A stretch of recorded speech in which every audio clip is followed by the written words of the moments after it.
This series is kindly supported by GCM Grosvenor. GCM Grosvenor is a global alternative asset management firm with a long-standing commitment to supporting small, emerging and diverse investment managers. For over 30 years, the firm has developed expertise in funding and guiding these managers as part of its broader activity across alternative investments. With over $20 billion in AUM dedicated to small and emerging managers and $16 billion in AUM dedicated to diverse managers, GCM Grosvenor leverages its experienced team, broad network and proprietary sourcing capabilities to support their success. Through the Small, Emerging and Diverse Manager Programme, the firm creates opportunities for investors to access a wide range of talent while seeking to drive strong returns and impact. For more information, visit www.gcmgrosvenor.com. Our next guest has built her career in the business development segment and now has a role as head of distribution at a major global asset manager. Hear from her about the importance of relationships, how clients' needs are becoming more nuanced and evolving in different ways.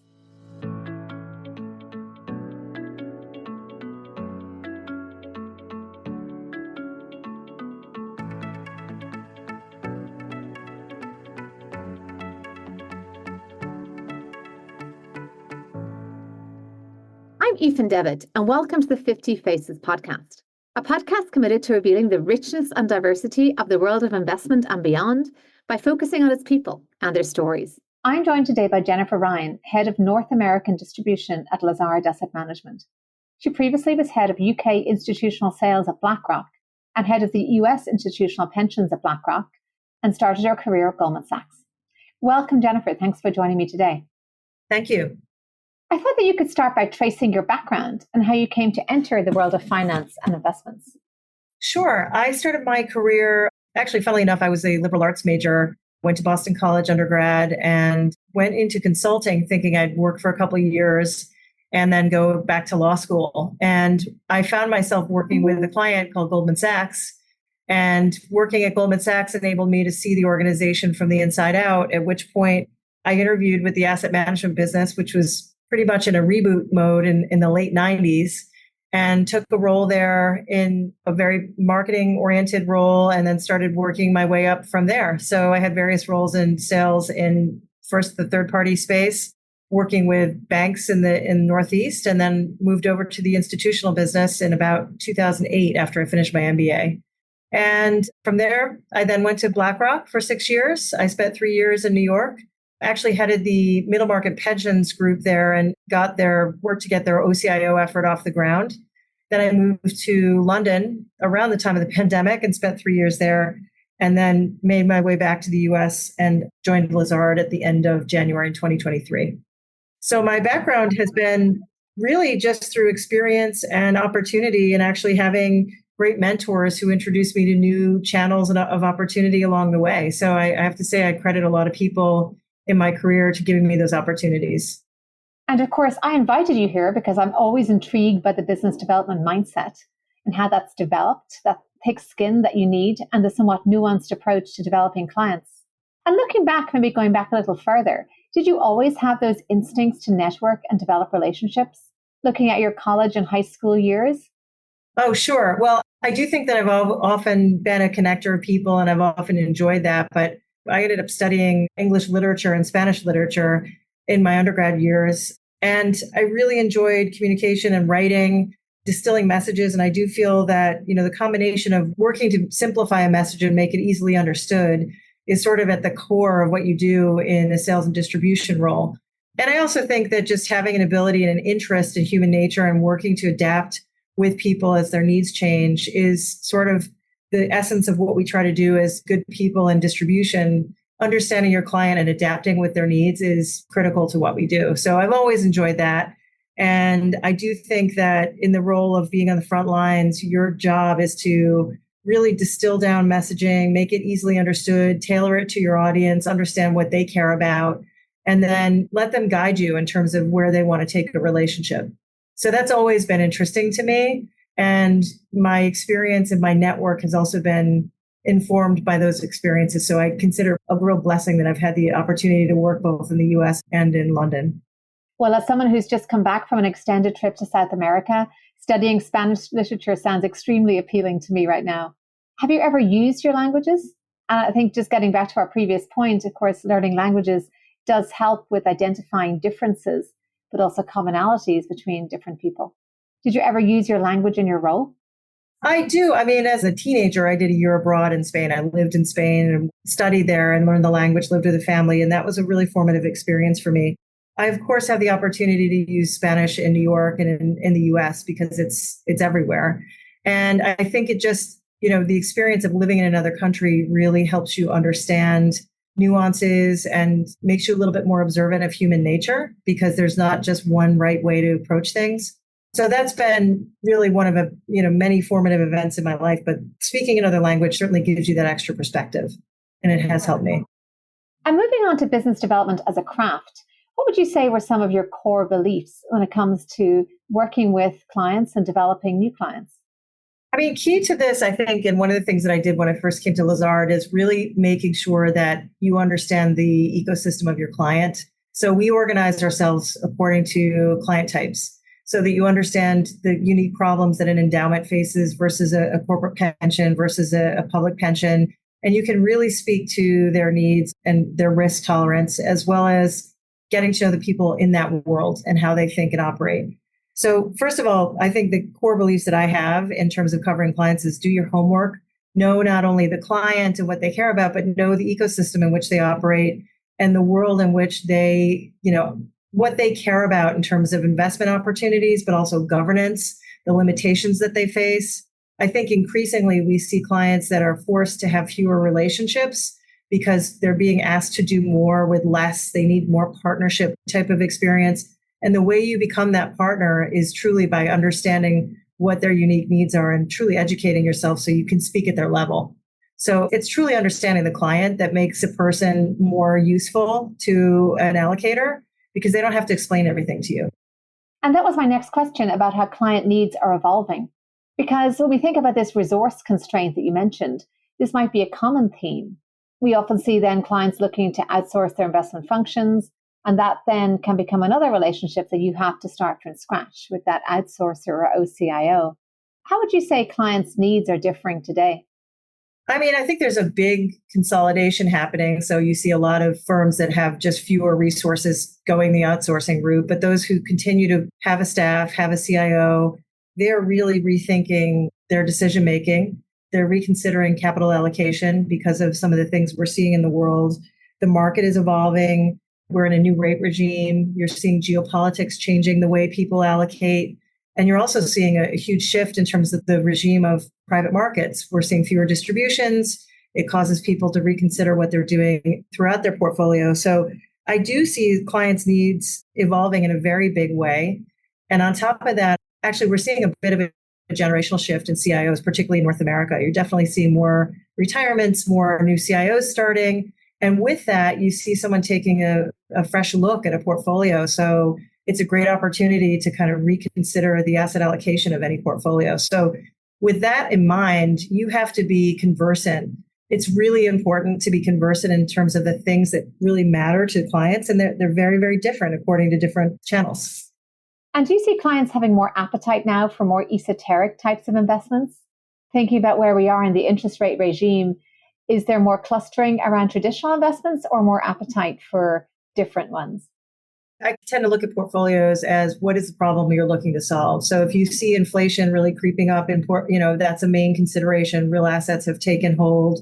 Infrastructure is incredibly important in portfolios in a way that it hasn't been 10 years ago. You think about public markets where we tend to operate at Lazard and where you see, obviously the pressure from the standpoint of an active manager, you're seeing passive exposure as an option, you're seeing private markets. And that means that, if you're really going to be effective in the active management world of equities in particular, you have to operate in areas that are less efficient so that you can make a case for active management. And there certainly is a case to be made. But we see opportunities in the world we sit in as where we see less efficient markets and an ability to add alpha from an active perspective. Whether or not that's a niche strategy or something that may have seen maybe part of a core portfolio, but sees maybe less of an allocation because of inefficiencies or the strength of the US equity market, things like EM and international, we're starting to see an uptick in appetite for that. And certainly thematic. And on the one hand, cycles are faster, certainly certain market cycles, information digestion cycles. And then on the other hand, cycles are longer and slower. We talked about private equity and slower pace of distributions. So where would you say there's a decision-making, relationship building cycle is? And just say for somebody entering a business development role today, fresh out of university, no network, because of the hybrid working, because of this resource constraint that you mentioned, do you think we need to reset expectations about how long that relationship building process takes? Or do you think it's just always been hard and it always will be hard? You just have to knuckle down. I think it is hard. I really do believe that you have to pay attention to all the nodes of the decision making, from the CIO to the staff to the trustees, the next gen opportunities for people in sort of an entry level position to interact with people at their level, at the client, is also incredibly important. So yes, it is hard, but if you take a team-based approach to covering clients, meaning there's a lead person who works with the CIO and the senior investment staff, working with a junior person to get to know that next generation, the consultant relations people are communicating as well to the field consultants who cover those clients, you can have a really robust process of building a relationship. And the more coordinated you are, the more effective you're going to be. But I think the challenge sometimes is that people, for whatever reason, maybe it's human nature, feel like it's easier or better to go alone. And I really believe strongly that the more coordinated organizations tend to do better and develop deeper relationships. It's really interesting as a segue to kind of the mindset of somebody in your role. And obviously not all mindsets are alike, but I would imagine there are some mindsets that are the opposite of that. They're not team-based, they're sole player, sole champion, protective of information. That's almost a stereotype. What would you say? I mean, just looking at, you obviously believe in the team-based approach. In terms of, I always think of the mindset of somebody who succeeds in your role. Do you think that's something you learned or you're born with? Are you born or made? And how do you develop that thick skin? Because there will be inevitably rejection and setbacks along that journey. Yeah, I mean, I think it's probably taking the first question, are you born or made that way? I think it's personality. And I do think it's sort of how, in many ways, I mean, if you want to think about it, it's like, how are you raised? Were you raised to be somebody who is sort of like, eat what you kill and out for yourself? Or were you always kind of encouraged to work as a team? I mean, honestly, I think team sports are great. And that's one of the things that you learn and one of the things I encourage my kids to do. But I think that those things you can evolve, you can learn how to do those things. I think when you see proof points and you see it work successfully, you can really be sold on that concept. But if you're somebody who tends to want to do things on their own, it's going to be hard.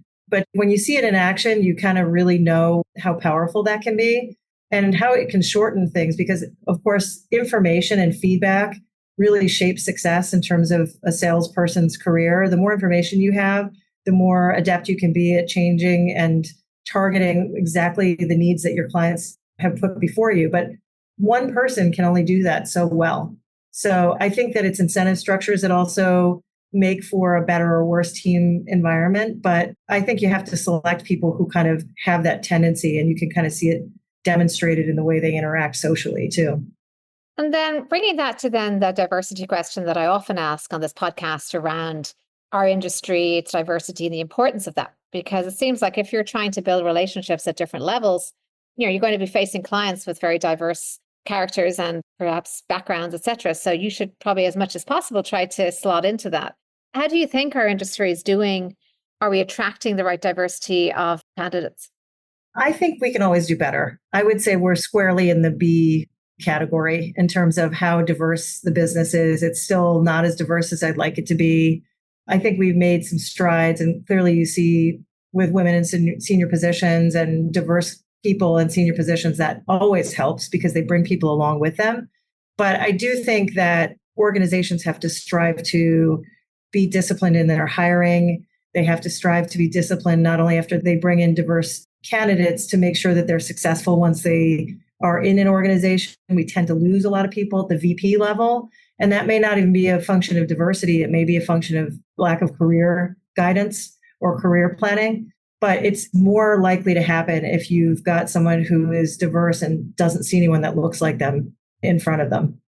I'd love to pick up as we move to the reflection section, that point about career guidance, because the last time I met someone who had that in their job title, I was in high school.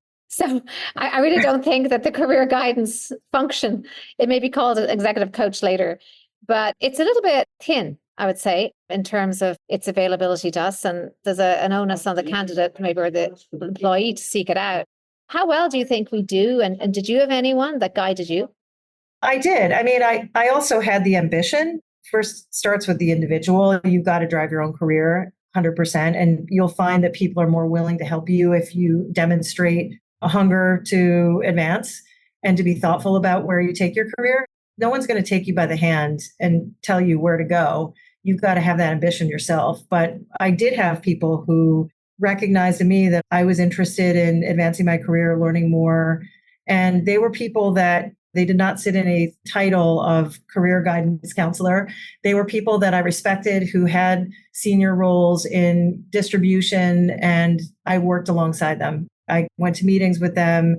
I got their feedback. I got criticism from them. I got encouragement from them. And then various bosses along the way. My boss at Goldman sponsored me for an executive MBA at Columbia.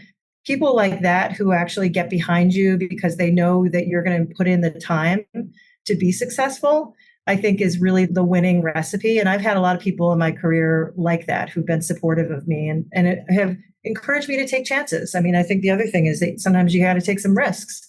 And when you have a support network around you that you believe in and that you respect because of their own success, those people become your board of directors when you make big decisions. So I have repeatedly called on people, former bosses and peers of mine, many women that I know, that I consult with when I make big decisions.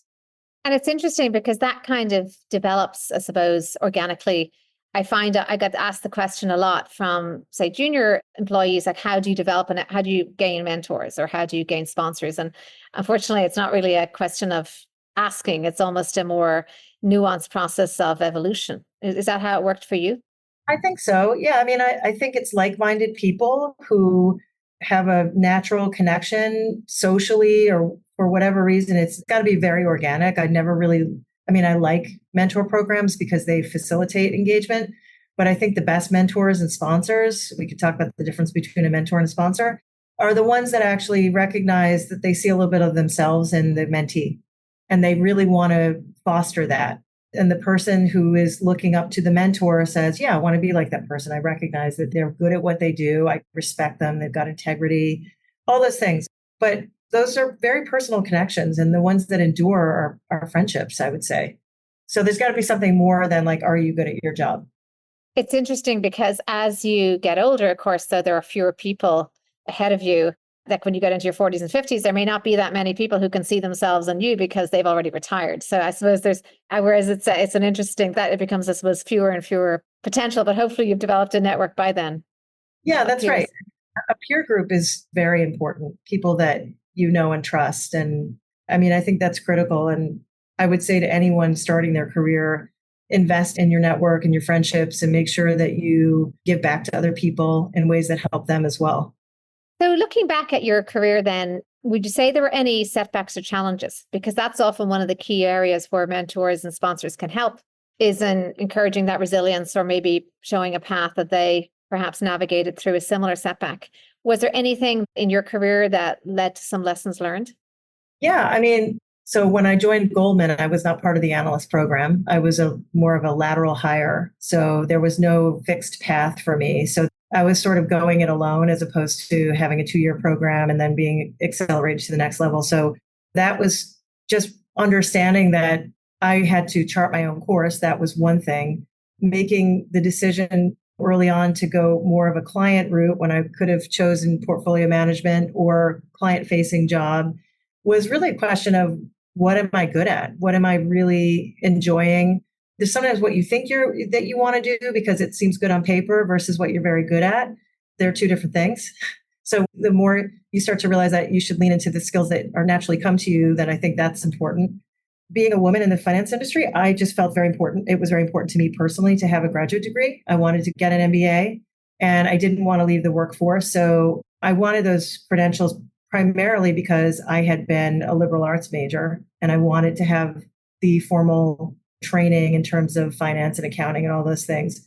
So setbacks, I don't know, maybe I perceived it as a setback, but it was very important to me to go back to grad school. A really interesting observation there. And I think we've spoken about some of the key people who influenced you along the way. And just bringing back to our original discussion around partnership and the collaboration that's now part of how we work with clients, would you say that the starting out working with clients at a low point for them in terms of their portfolios, their strategies, was a time to build trust and maybe elongate your time horizon because you knew nothing was going to happen in the near term? Yes, definitely. And there are ways to build that trust by giving people greater transparency on geopolitics or what you think about the elections or intellectual content, and not even talking about product, but really just trying to help people be informed. And it's every salesperson's goal to be that first call when people have a thorny issue that they're trying to figure out. That's our goal always. But when the markets aren't moving and people are sort of scratching their heads or just frustrated because they're under pressure, they want to see what you're seeing. So if you're proactive in reaching out to people and telling them, could this be helpful to you? Do you want to hear what we're talking about? I think that's how you build trust. And also just being honest about where you are as an organization and not trying to sugarcoat things, because oftentimes the worst criticism that you can get as a salesperson is like when you're disingenuous. And so you got to know your facts. You got to be honest with people, and you got to be really listening to what they're telling you and not trying to just kind of sugarcoat everything. It's interesting because exactly that. I mean, clearly at a downtime, a client is going to be enshrouded in a certain amount of worry. And if they, say, credit investors come to mind, you expect them to constantly worry. So if a client is asking their asset manager, what are you worried about? And the answer is nothing. I think there's a cognitive dissonance that develops from that, because this is suggesting, well, then you're not seeing the same reality I am. So it gets back to the honesty. And I always sort of say, look, as an allocator, I say, look, you're in the room because we know you have all these credentials. I don't need to hear you selling yourself to me again. I do want to hear what I don't know. I do want to hear what's out there that I should be worried about and maybe that you're seeing. So it's about that kind of honesty, because intellectual honesty, I think, especially at the downtimes. Exactly. Like talking your own book is incredibly, I think, offensive to people. They can see right through it. So they can, and we can. My last question then is just about any words of wisdom. So a long career working with some great mentors by the sounds of things, as well as having a fairly hungry attitude from the beginning. Any words of wisdom, creed or motto or advice for your younger self that you can leave us with? Sure. I guess I would say, first of all, be excellent at your job, but keep your eyes and ears open and be willing to take risks, because the marginal day in the same job when you've mastered everything is great. But if somebody gives you an opportunity to take on some new challenge, you should try to be open to it. And I would say, again, I come back to the network. I've learned so much through talking to my friends in the industry and how they think through their next steps and challenges. That's been really important to me. And it's something I value personally because I get strength from talking to people that I respect. So I would just say, invest in that. Don't sit in your office and keep your head down and hope that things are going to work out, because it doesn't happen that way. That happens in school. In your career, it's a little bit of, it's skill, it's luck, it's relationships. Well, thank you so much, Jen. Since we got to know each other, I've seen you as a serious and very committed servant of the institutions that you work with. And I've really enjoyed getting to know you more here in this discussion. So thank you so much for coming here and sharing your insights with us. Thank you so much. It's been my pleasure. I'm Aoife Devitt. Thank you for listening to the 50 Faces podcast. If you liked what you heard and would like to tune in to hear more inspiring investors and their personal journeys, please subscribe on Apple Podcasts or wherever you get your podcasts. This podcast is for informational purposes only and should not be construed as investment advice, and all views are personal and should not be attributed to the organizations and affiliations of the host or any guest.